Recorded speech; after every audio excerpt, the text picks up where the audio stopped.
so sacred. But when we went on our excursion, it's going to kind of paint the picture.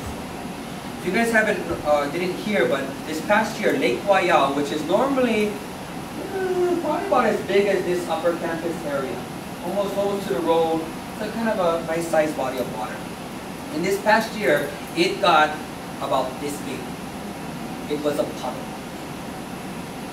That for us is apocalyptic. For Waiau to almost completely disappear, that is something, something really bad is about to happen. So people from all over the islands for the past year were going up there, and we were praying, and we were praying, and we were praying. And so I felt it important to bring our class. Perfect, we're doing kane to go to the mountain. That's our mountain. Hamakua people, you know that's all Hamakua. Look at that mountain, that's all Hamakua. Hamakua goes all the way to the top of Mauna Kea. Hamakua. So coming from there, when we went up that day, we got to Pu'uhuluhulu, which is the hill below the road, and the road was closed. The high winds on the mountain, we couldn't go. And so we spent some time holo at Pu'uhuluhulu, and we were greeted by one of the Tipua Kings who shared with us mana'o and sharing to the mountain. And then we called the temple line, and they said the road was open. Oh, good, we go. We shot up the mountain, even had time to do our little, acclamation, and then we went to the top. We got up there. Holy moly, the wind was whipping. We weren't even up there, what, 5 minutes, and the ranger came and said, "You guys gotta go down, we gotta close the road." Oh. But, so I told everybody, well, the ranger said we gotta go, and we Hamakua people, what do you think we said? No. We just drove down a little bit to one of the lower parking lots, and we were still going to the lake. We gathered water. We had somebody gathered water from Waipio, and so one of our traditions, we go to the lake to bring water to the lake. And so we were bringing waters from the springs of Waipio, and we walked it. We walked it all the way in that trail. The winds are up to 75 miles an hour. We're literally like this. And it's not a short walk, especially with that wind. But we made it. We went all the way down and we traversed down to the lake. And we did our chants, we did our prayers, we offered our waters. And then we hiked out. But when we were hiking up there, one thing we noticed was that everybody was leaving. Even the scientists left. And I realized, wow, we were the only people on this mountain. And then the pissed off security guard because he was getting at the trucks. When we got back to our trucks, Hoo-Hoo face was in the car and he was still Hoo-Hoo, but it's okay. And we just said, "Mahalo, thank you." And we went down. And as we left, they closed the gate, and the mountain was closed for the next 2 days. If you remember, it had the big winds. And that's when we got that big snow. That big snow came right after. Then I think it was only a week or two later, I got to go up again, and the lake was piha. The lake is almost full again. So it's so special. I think Hamakua, our mountain, was waiting for Hamakua to get up there. Because all these other groups I was going up with from Kohala, from Pono, from Hilo. I think she was waiting for Hamakua to get up there. So last month, okay, I'm making this faster, sorry.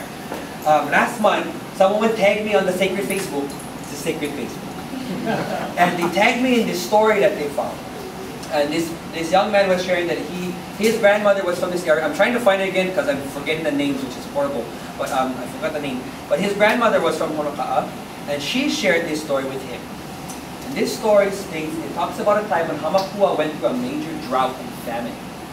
And during this time, that Ali'i, the chief at this time, he was getting penalized, or he was not performing his duties. He was not performing the rituals, he wasn't doing the ceremonies he was supposed to do.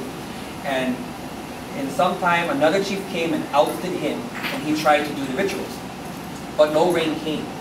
So after such a time, the kahuna started, maybe we should take this to a higher source. And so they walked to Mauna Kea, they went to Lake Waiau. When they got to Lake Waiau, they say Poliahu. And Mo'oinanea, a guardian of the lake, manifested to the kahuna. And when they asked, why is it that your father, Kane, has abandoned Hamakua? Poliahu is also known for having the power of foresight, or not foresight, what do they call it? Huh? I don't know, she can like see and figure things out. She can like see into you kind of stuff.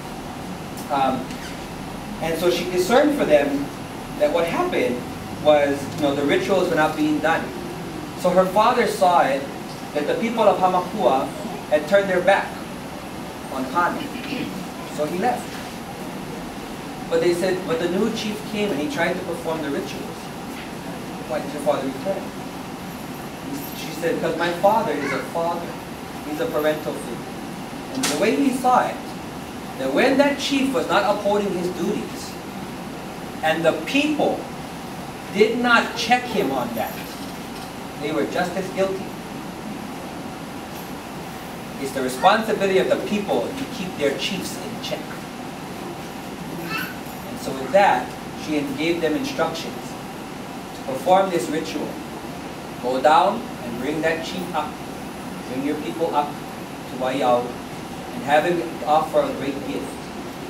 So when this ritual was done, when they climbed to the mountain to Waiau, he offered a lei mano, which is normally a shark tooth necklace. But interesting, I want to research on this. They say the necklace wasn't shark teeth, but was black obsidian. I don't know where you get obsidian on this island, or in Polynesia. So interesting.